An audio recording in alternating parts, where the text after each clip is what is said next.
சாமி சமையல். இப்போ நம்ம பார்க்க போகிறது ஒரு லஞ்ச் மெனு. அதுக்கு நான் என்னென்ன செய்கிறேன்னு உங்களுக்கு காட்டுறேங்க. மீன் குழம்பு வைக்க போகிறேன். அவரைக்காய், சீனியரை, கொத்தரக்காய் பொரியல், சிவப்பு கீரை பொரியல், ஐல மீன் வறுவல் செய்கிறத எப்படின்னு காட்டுறேங்க. சாப்பாடு அதை வச்சுட்டு அடுப்பில் வச்சுட்டேன். இப்போ ஒரு கடாய் அடுப்பில் வச்சுருக்கேன். கொஞ்சமாக எண்ணெய் ஊற்றிக்கிறேன்.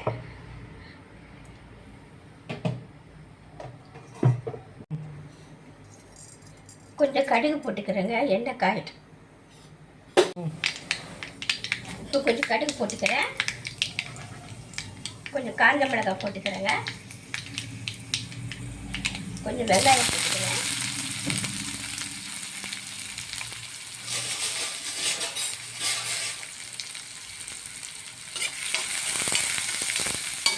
அரிஞ்சு வச்ச கொத்தரங்காவை போட்டுக்கிறேன்.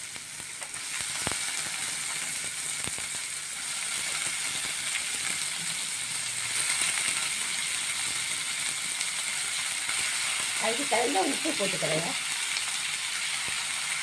நல்லா கொஞ்சம் வதங்கட்டும். கொஞ்சமாக தண்ணி ஊற்றிக்கிறேங்க. அந்த காய் வேகிறது வரைக்கும். போடும்போது பச்சை கலராக இருந்து பாருங்க. இப்போ நல்லா வெந்துச்சு. கொஞ்சம் தேங்காய், ஜீரகம், காஞ்ச மிளகாய் தூள் எல்லாத்தையும் போட்டு அரைச்சி வச்சுருக்கிறேன். அந்த அரைப்பை போட்டுக்கணும்.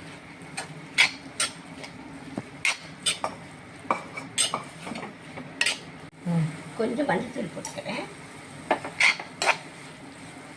அது நல்லா பிரிஞ்சு இது பண்ணி நல்லா உதிரியாக வரட்டும். அது வரைக்கும் கிண்டி கொடுக்கலாம். அந்த தேங்காயோட பச்சை வாசனையெல்லாம் போட்டோம். அவரைக்காய் பொரியல் ரெடி ஆயிடுச்சுங்க. அடுத்து இதை எடுத்துட்டு அடுத்து கீரை பொரியல் எப்படி செய்கிறேன்னு காட்டுறேங்க.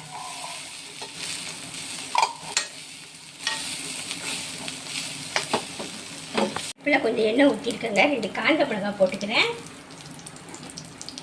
கொஞ்சமாக வெங்காயம் போட்டுக்கிறேன்.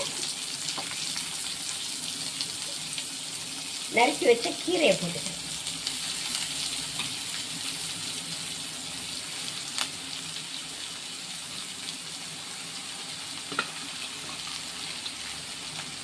கொஞ்சம் வேகட்டும். அதுக்கப்புறம் உப்பு போட்டுக்கலாம்.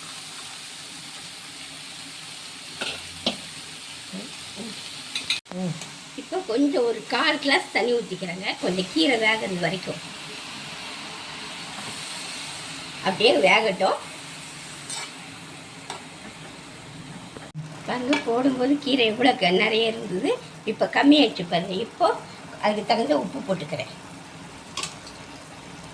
உப்பு போட்டு அது இந்த ஊற்றுற தண்ணியெல்லாம் வற்றி வரட்டும், வெந்து வரட்டும்.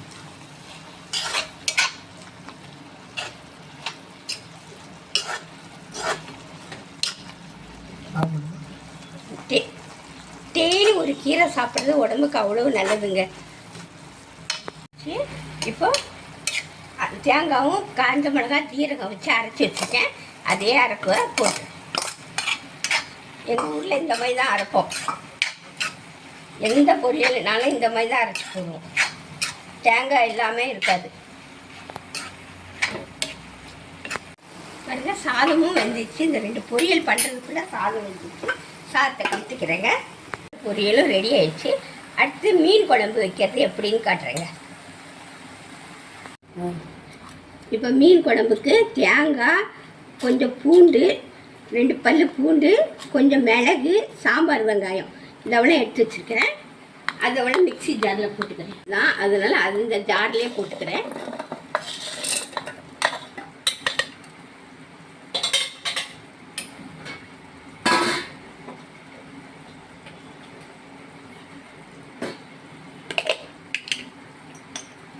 இப்போ ஒரு 2 ஸ்பூனு தனியாத்தூள் போட்டுக்கிறேங்க.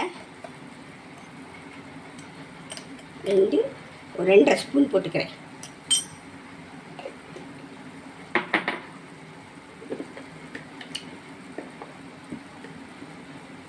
ஒரே ஒரு ஸ்பூனு மிளகாத்தூள், தனி மிளகாத்தூள் எல்லாத்தையும் நைஸாக அரைச்சிக்கணும்.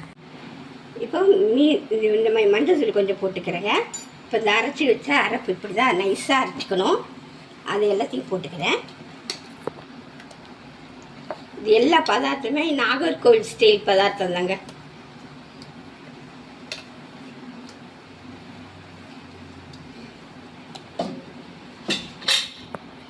பேச்சு நாகர்கோவில் பாதி மெட்ராஸ் பாதி வருது. என்ன பண்ணுறது, நாகர்கோவிலேருந்து வந்து 4ஆவதுல. சரி, லெமன் சைஸ் புளி எடுத்து ஊற வச்சுருக்கேங்க. அதை எடுத்து அதில் கரைச்சி அதில் ஊற்றிக்கலாம்.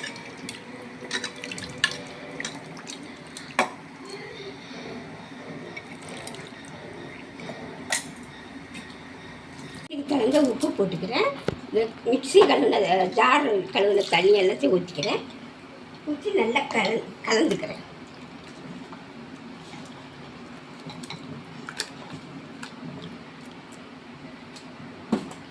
ஒரு 2 தக்காளி பழம் போட்டுக்கிறேங்க.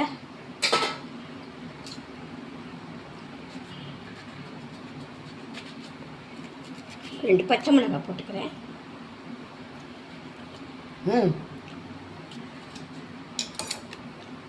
அப்படியே அடுப்பில் எடுத்து வச்சுக்க வேண்டியதான். நல்லா கொதிச்சு நல்லா கொஞ்சம் வத்தி வரட்டும்.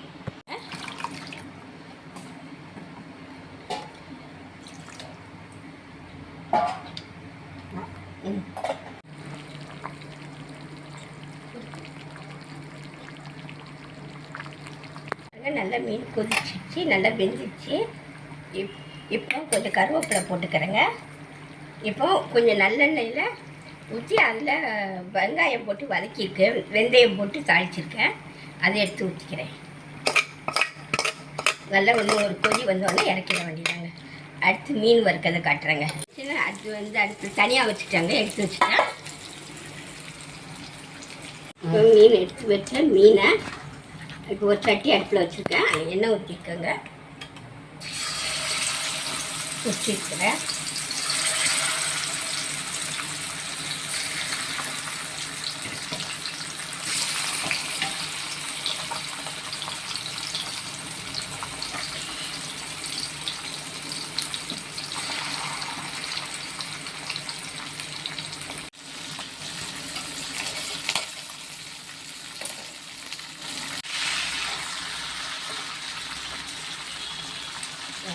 நல்லா வேக ஒரு பக்கம் திருப்பி போட்டேங்க. மீன் வெந்துடுச்சு. இந்த லஞ்ச் மெனு உங்களுக்கு பிடிச்சிருந்தா சப்ஸ்கிரைப் பண்ணுங்கள், ஷேர் பண்ணுங்கள். அடுத்த ரெசிபியோடு சந்திக்கலாம். நன்றி, வணக்கம்.